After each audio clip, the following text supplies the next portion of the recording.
Welcome back. నమ్ముకున్న నేత నిలబెట్టలేదు, హక్కును చేర్చుకుంటారని ఆశపడితే ఓ నాయకుడు నిండా ముంచారు. ఆ ఇద్దరు సీనియర్ల ఇంటర్నల్ ఫైట్ మధ్య నెల్లూరు వైసీపీలో ఓ యువనేత ఒంటరైపోయారట. ఉన్న పదవి కాస్త ఊడగా మరో పోస్టు దక్కినట్లే దక్కి హుష్కాకి అన్నట్లు ఎగిరిపోయిందట. ఇద్దరు కీలక నేతల మధ్య ఉన్న విభేదాలే ఆయనకు హెడేక్గా మారాయా? తనకు జరిగిన నష్టమేంటో చెప్పుకోలేక, కక్కలేక, మింగలేక అన్నట్లుగా ఉండిపోతున్నారా? ఇంతకీ ఎవరా యువనేత? ఆయనకు జరిగిన అన్యాయమేంటి? ఆ ఇద్దరు కీలక నేతలెవరు? వారి మధ్య ఉన్న విభేదాలేంటి?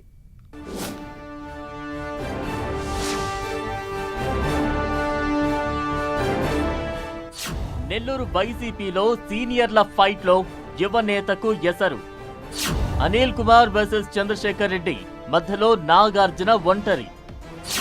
నమ్ముకున్న నేత న్యాయం చేయలేదని ఆవేదన చెందుతున్నారా? ఉన్న పదవి బూస్ట్, మరో పోస్ట్ మిస్. నాగార్జున తర్జన భర్జన.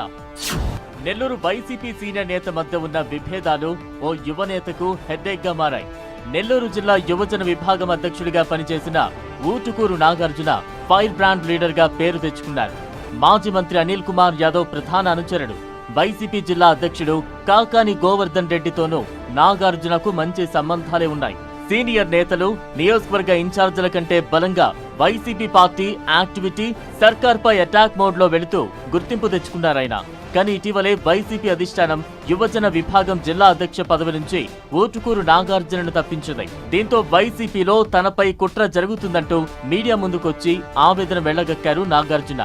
తాను పార్టీలో ఒక కార్యకర్తగా పనిచేస్తానని, ఏ నాయకుడికి బానిసగా పనిచేయనంటున్నారు. వైసీపీ పెద్దలు తనకు కొత్తగా ఆఫర్ చేసిన రాష్ట్ర ఎస్సీ సెల్ పదవి కూడా తిరస్కరించారు. గతంలోనూ తనను గూడూరు నియోజకవర్గ పరిశీలకుడుగా నియమించి అదే రోజు సాయంత్రానికల్లా ఆ పదవి దక్కకుండా పార్టీలోని కొందరు వైసీపీ నేతలే అడ్డుకున్నారని ఆవేదన వ్యక్తం చేశారు నాగార్జున.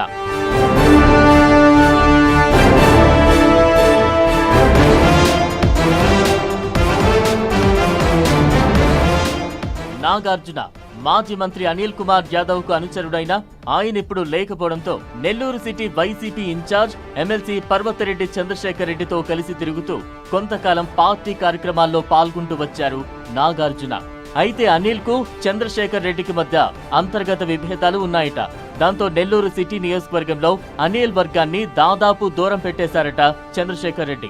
నెక్స్ట్ టార్గెట్ నాగార్జున అన్నట్లుగా వ్యవహరించారట. దీంతో చంద్రశేఖర్ రెడ్డికి నాగార్జునకు మధ్య గ్యాప్ వచ్చిందట. నాగార్జున తండ్రి అనారోగ్యంతో హాస్పిటల్లో ఉంటే చంద్రశేఖర్ రెడ్డి పరామర్శించకపోవడంతో ఎమ్మెల్సీ చంద్రశేఖర్ రెడ్డి నాగార్జున మధ్య దూరం పెరిగి అంతి ముట్టనట్లుగా ఉంటున్నారట. మరోవైపు గూడూరు వైసీపీ ఇన్ఛార్జ్ మార్పు కూడా పెద్ద దుమారాన్ని రేపింది.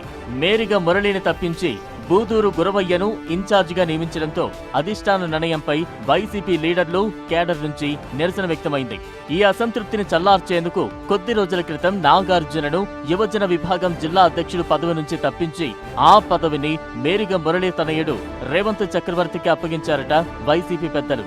అది కూడా నెల్లూరు కార్పొరేషన్ కౌన్సిల్ సమావేశంలో మంత్రి నారాయణకు సంబంధించిన స్థలంపై వివాదాన్ని లేవనెత్తిన రోజే నాగార్జున పదవి పోవడం విశేషం.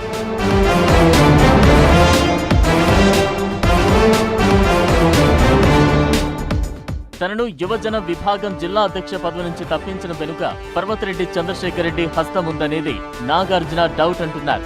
వైసీపీ అధినేత జగన్ దగ్గరకు మేరిగ మురళిని తీసుకువెళ్లి తన పదవి పోవడానికి కారణమే కాకుండా గూడూరు నియోజకవర్గ పరిశీలకుడి పదవి దక్కకుండా చేయడం వెనుక కూడా చంద్రశేఖర్ రెడ్డి పాత్ర ఉందని నాగార్జున పరోక్షంగా ఆరోపిస్తున్నారు. ఇక అనిల్ కుమార్ యాదవ్ మాత్రం ఇదంతా తనకు తెలియకుండానే జరిగిపోయిందని, త్వరలోనే న్యాయం జరుగుతుందని చెబుతూ చేతులు దులుపుకుంటున్నారట. దీంతో తన అనుచరుడు నాగార్జున పదవిని కాపాడటంలో అనిల్ కుమార్ యాదవ్ విఫలమయ్యారని విమర్శలు వస్తున్నాయట. మొత్తానికి అనిల్ కుమార్ యాదవ్, చంద్రశేఖర్ రెడ్డి మధ్య ఉన్న వివాదాలకు బలమైన యువనేతగా ఎదుగుతున్న నాగార్జున బలయ్యాడనే చర్చ రాజకీయ వర్గాల్లో సాగుతోంది.